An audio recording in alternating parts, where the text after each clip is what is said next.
Gimana? Oke, mantap. Mantap. Oke, siap. Makasih Bang, banyak, ya. Bang. Yuk. Makasih, Bang. Wah.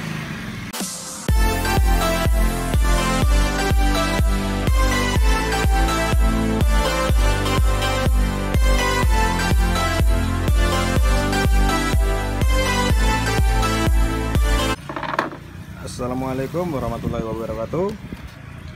Salam sejahtera buat kita semua dimanapun kita berada. Semoga dalam keadaan sehat walafiat. Bertemu kembali bersama Rehan Motor yang selalu mengupdate informasi, trik dan solusi roda 2. Masih bersama kami masuk Vario Tekno. Di sini masih versi karburator. Posisi tarikan ngempos ya, loyo tenaga ya. Padahal untuk dari kampas ganda masih top banget lah, nggak tipis banget. Mengingat soal dari puli Vario ini mengeluarkan tenaga yang sangat besar. Soalnya dari diameter keliling juga besar untuk Vario, jadi awet. Di sini tadi penyakitnya ada dua. Yang pertama, bagian dari gigi penghubung dinamo starter itu macet, jadi seakan-akan seperti ngejim dan ternyata pinion tidak balik lagi. Ini yang normalnya seperti ini, ketika dia berputar keluar seharusnya dia balik lagi kembali ke rumahnya. Ini normal, dan sedangkan yang ini yang masih bawaan varionya sendiri, ketika dia gigi keluar yang kasar ini, dia nggak balik lagi ke dalam rumahnya. Artinya per sudah tidak ada. Itu pengaruh sekali. Sehingga konfirmasi dari pemilik motor, sementara dipasang dulu aja, tapi tidak bisa main starter.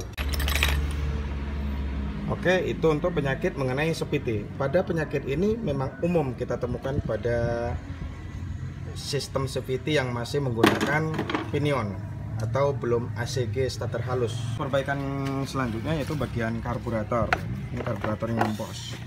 Ini Mas, ini nanti kita buka juga inteknya kayaknya. Ini ada kayak lembab-lembab apa ya, sisa bahan bakar. Dibuka aja intek kita bersihkan. Mio yang rawan. Kalau Mio rawan dia dol.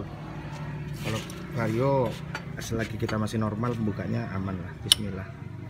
Oke kawan-kawan, di sini kita lihat sepertinya untuk karburator kondisinya sudah berganti utak-atik, tapi bahasa utak-atik ini sekedar bisa hidup, artinya tidak normal ya. Yang penting bisa hidup, yang punya motor bisa bawa motornya, nggak peduli itu tarikan yang ngempos, nggak peduli, yang penting hidup aja dulu. Artinya kalau servis model gini, kalau saya bilang sih ada plastik yang gini, lepas dosa. Di situ dibayar jasanya udah lari gitu, itu nggak boleh. Nah kita buka dulu ya, kita pastikan nih apakah betul di sini ada plastik atau mungkin samar-samar. Penglihatan saya kurang jelas, bisa jadi. Coba sama-sama kita lihat. Nah, di sini betul-betul kelihatan ya. Di sini ada plastik. Ini kayaknya ada plastik kayak materai gitu sih. Atau mungkin materai 6.000 atau 10.000 yang model sekarang. Di sini plastik. Ini kalau saya bilang nggak efisien sih. Sekalipun ini pengganti packing, seharusnya karet ini udah cukup.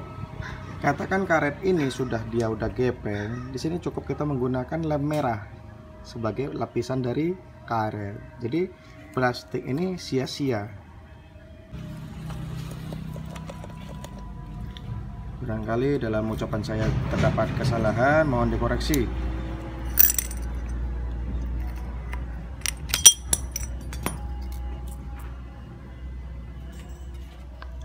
Oke, kita cek dulu vakumnya. Seharusnya posisi jarum ini normal, tidak goyang oblak berlebihan ya. Si mainnya jarum memang seperti ini. Namun kita buka lagi bagian bawah, coba kita perhatikan apa sebenarnya penyakitnya.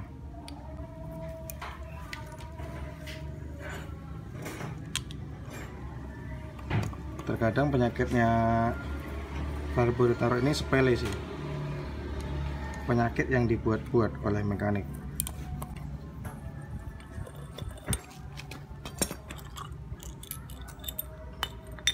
Kita membuka bagian nozzle dalam atau sambungan dari main jet ke arah jarum.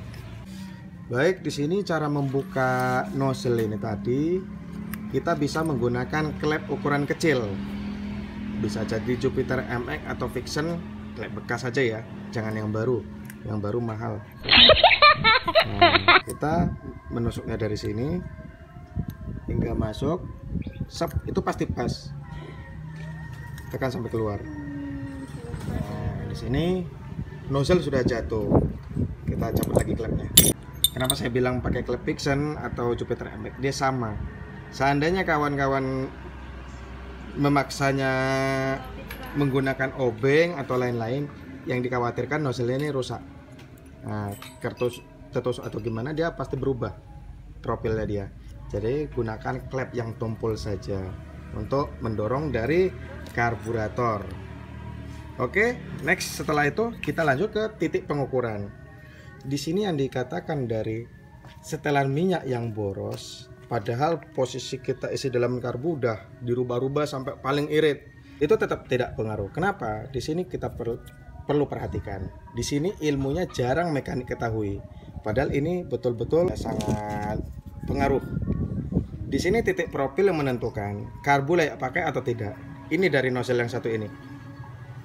Sekalipun kita atur main jet seirit apapun, kalau memang ininya sudah oblak, tidak diratain kembali, itu akan putaran atas atau napas di tengah ke atas itu tidak bakal dapat. Kenapa? Di sini hanya minyak yang dimakan. Nah, coba kita goyangkan kiri kanan. Ini udah terlalu lopo, terlalu oblak nih. Sehingga yang dihisapnya terlalu gemuk atau terlalu banyak di asupan bahan bakar, tetapi sedikit di campuran angin atau udara. Nah, di sini terlalu boros minyak. Apapun ceritanya, sekalipun ini dikecilkan main jet sampai ukuran sekian, sekian terkecil, itu tetap tidak ada gunanya. Toh asupan dari jarum skep sendiri atau jarum vakum sendiri sudah oblak, ya. Nah, jelas ya. Lalu bagaimana cara solusinya? Tidak perlu diganti, sama sekali tidak perlu penggantian. Kita cukup mengecilkan bagian dari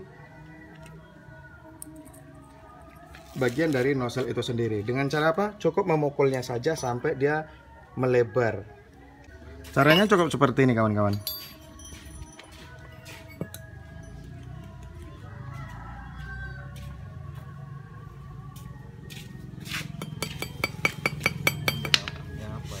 Ya.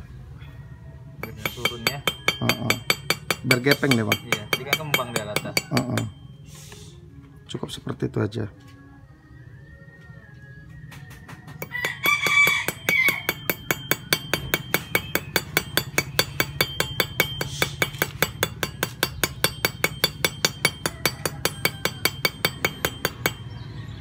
Oke.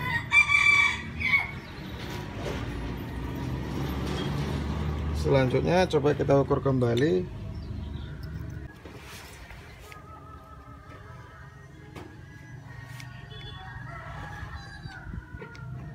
Oke, rapat ya.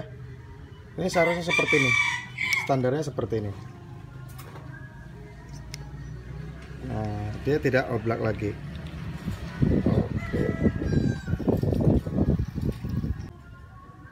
Oke, coba kita pasang lagi. Kita lihat hasilnya.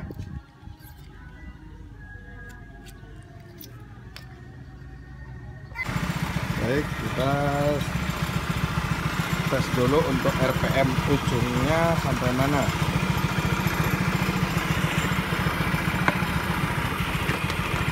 Udah makan, Mas? Udah.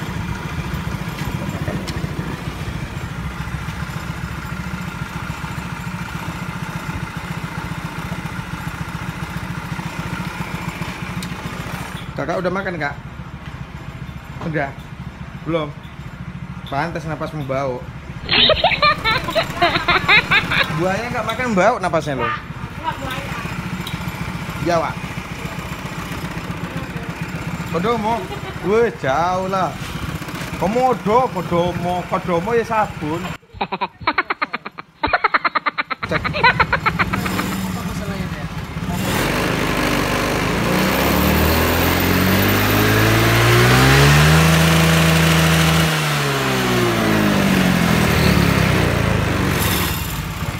Oke, matas lebih bersih. Mulai dari kita gas awal sampai RPM atas lebih bersih.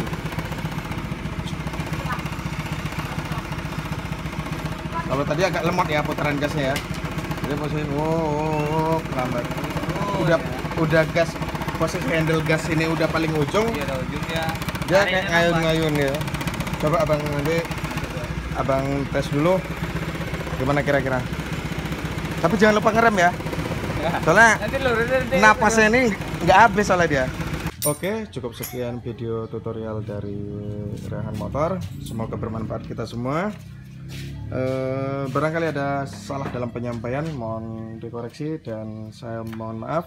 Saya akhiri. Assalamualaikum warahmatullahi wabarakatuh.